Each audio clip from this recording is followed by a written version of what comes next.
Bueno, todos los días comenzamos las noticias en general con informaciones que se repiten, portonazos, encerronas. ¿Han aumentado realmente los delitos? ¿Ha crecido la sensación de inseguridad en la población?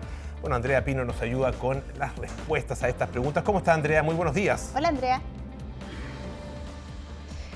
Hola, Polo, Nati, ¿cómo están? Buenos días. Sí, queremos abordar este tema que es prácticamente noticia a diario, las encerronas. ¿Qué pasa con la percepción que tiene la población respecto de estos delitos?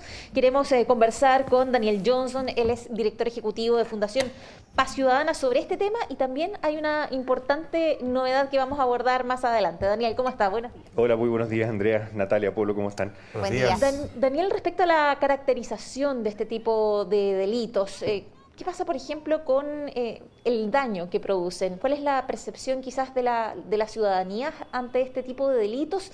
Y también, ¿hay alguna solución que se vea en el mediano, corto plazo para hacer frente a estas llamadas encerronas? A ver, lo primero es que efectivamente, lo que tú planteas, el daño que hacen estos delitos es mucho más alto que lo que hace cualquier otro delito de robo, de contra la propiedad. Por ejemplo, nosotros hicimos en la Fundación Paz Ciudadana un estudio, en realidad creamos una herramienta que esperamos que el gobierno la empiece a usar, que es el índice de daño del delito. En lo que hicimos es ponderar la cantidad de delitos que ocurren por tipo y lo multiplicamos por las penas que tiene ese delito en el Código Penal. Con eso se puede ver cuánto, o sea, en realidad el índice serían como años posibles de cárcel, pero en la práctica es que delito está causando más daño que otro. En ese estudio, los delitos que más ocurren, o sea, más frecuentes, son lejos los hurtos y después los robos con sorpresa. Pero los delitos que generan más daño lejos son los robos con violencia y robo con intimidación, que es donde están las encerronas. ¿Por qué? Porque evidentemente hay un contacto. Los delitos de hurto, robo por sorpresa, no hay necesariamente, ni siquiera uno se da cuenta que en el mismo instante que fue víctima del delito, sino que se da cuenta después. Entonces no hay una relación violenta entre la víctima y el victimario. Los delitos de portonazo son muy graves porque no solo se pierde el bien material, que es el vehículo, los celulares y todo lo que se roba en ese minuto, sino porque hay una relación violenta y esa genera un trauma, evidentemente psicológico, en todas las personas que van en ese vehículo, que genera un daño mucho más permanente y de más largo plazo, evidentemente, que un delito de robo más común. Daniel, y respecto de las soluciones, porque a veces las personas quieren seguir alguna recomendación, se ha instalado una mesa con los diferentes actores, por ejemplo las autopistas, que han sido precisamente escenario de estos delitos, pero las personas a veces quieren seguir recomendaciones también, o ver directamente una acción, una intervención. ¿Es posible una solución a corto plazo? A corto plazo es muy difícil. De hecho, hay que acordarse que las encerronas son consecuencia de medidas de protección de los ciudadanos. Antes los vehículos se robaban en la calle y estacionados. Hoy día, como no se puede robar en la calle porque tienen dispositivos de seguridad, las llaves, los chips que no pueden hacer andar el auto sin la llave, entonces se mutó el delito al delito de encerrona y obliga ahora a una interacción violenta. Entonces, por tratar de protegerse, por las empresas tecnológicas de vehículos, por tratar de proteger a los dueños de vehículos, al final lograron tener un delito en Chile, al menos mucho más violento que lo que teníamos originalmente. Entonces, tratar de tomar medidas fáciles, así como rápidas para resolver este problema, la verdad es que es difícil de hacerlo. No tenemos evidencia de medidas que hayan funcionado en otros países, por ejemplo, para resolver el problema que vamos a copiar. Nosotros estamos mirando permanentemente eso. Pero lo que sí podemos hacer son medidas de mediano plazo.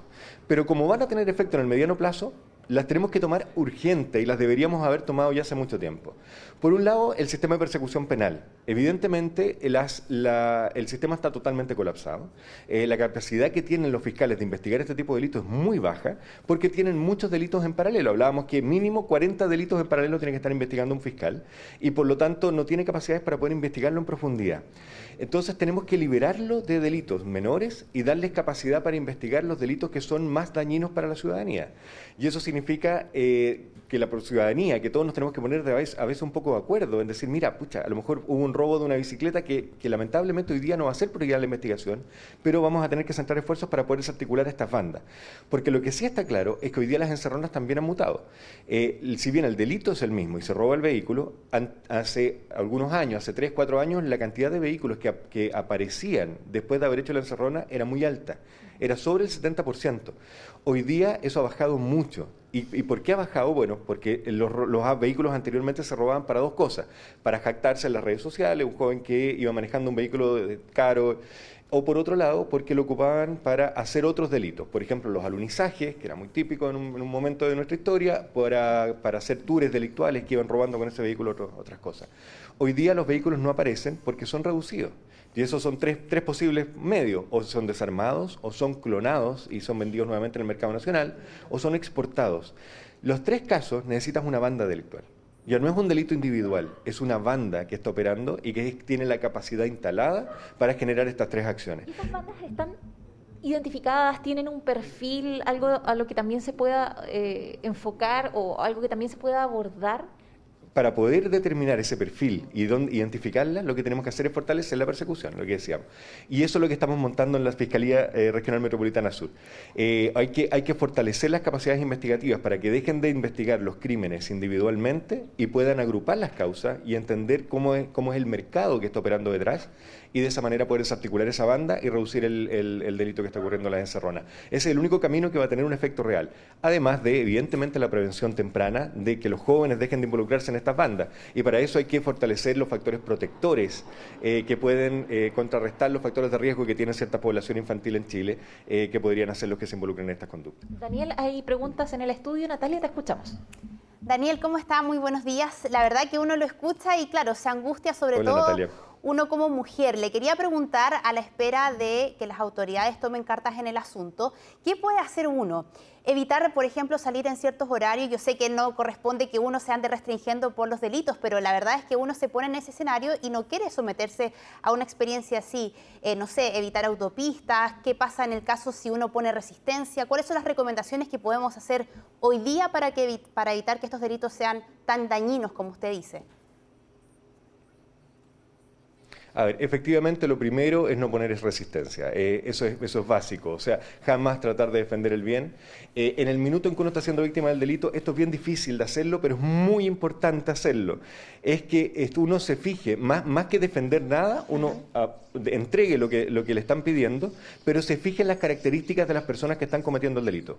Tratar de mirar bien cuántas personas son, de qué estatura son, y eso no hay que decir cuántos centímetros mide, sino que compararlo con la altura del vehículo, por ejemplo, compararlo con la altura de uno, para poder tener una referencia y saber de qué estatura son, cuántos hombres, cuántas mujeres pueden estar actuando, si es que por la voz tratar de determinar más o menos qué edad podrían tener, por la fisonomía.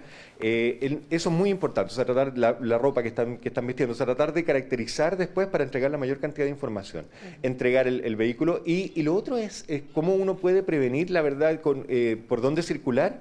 Es bien difícil hacerlo porque los delitos, aunque están generando mucho daño, porque individualmente los delitos son muy dañinos, no es una cosa tan masiva como que uno puede decir, mira, evita esta esquina o esta otra, como un delito de robo por sorpresa que ocurre en la calle, por ejemplo, que ahí tenemos claramente identificados los lugares donde ocurren. Estos delitos ocurren, por ejemplo, en los tréboles de las autopistas, entonces, pero en esos casos no es que uno sepa un trébol en particular donde ocurren siempre, entonces la probabilidad de que uno sea víctima no es tan alta.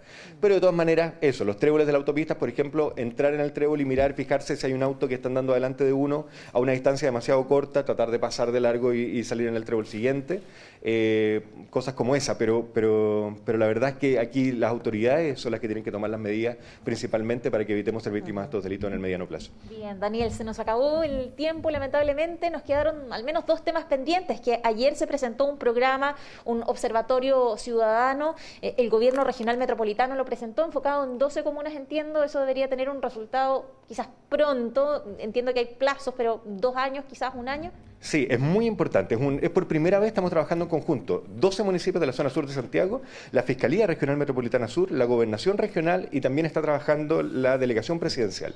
Lo que hacemos es que se coordinan todas estas entidades y generamos las capacidades en los municipios para poder determinar qué características de delito tienen en su territorio.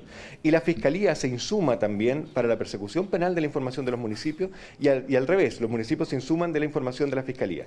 Vamos a montar una herramienta que se llama el Risk Terrain Modeling, que es una herramienta que desarrollaron en Estados Unidos, que ha funcionado bien para desarticular bandas delictuales en realidad para identificar las dinámicas de las bandas y después desarticularlas, en Italia, con mafia italiana, en Colombia, en Canadá, en muchos países, y la estamos trayendo a Chile porque es una herramienta que permite determinar todos los aspectos ambientales del delito y por lo tanto desarticular bandas y no quedarnos en un caso, por ejemplo, que le llegan a la Fiscalía hoy día casos de homicidio y tratan de investigar uno u otro separadamente. Esto los investiga en conjunto como delito, pero también con variables ambientales. Por lo tanto, la probabilidad de resolverlo es mucho más alta. Bien, le agradecemos a Daniel Johnson, director ejecutivo de Fundación Paz Ciudadana, acciones coordinadas que se están adoptando entre las diferentes instituciones, organismos, para tener resultados, como decía Daniel, ya pensando en el mediano plazo, acciones rápidas a veces es complejo, porque son fenómenos complejos también, pero al menos las primeras acciones que ya se ven de manera coordinada con la instalación de mesas, de grupos de trabajo.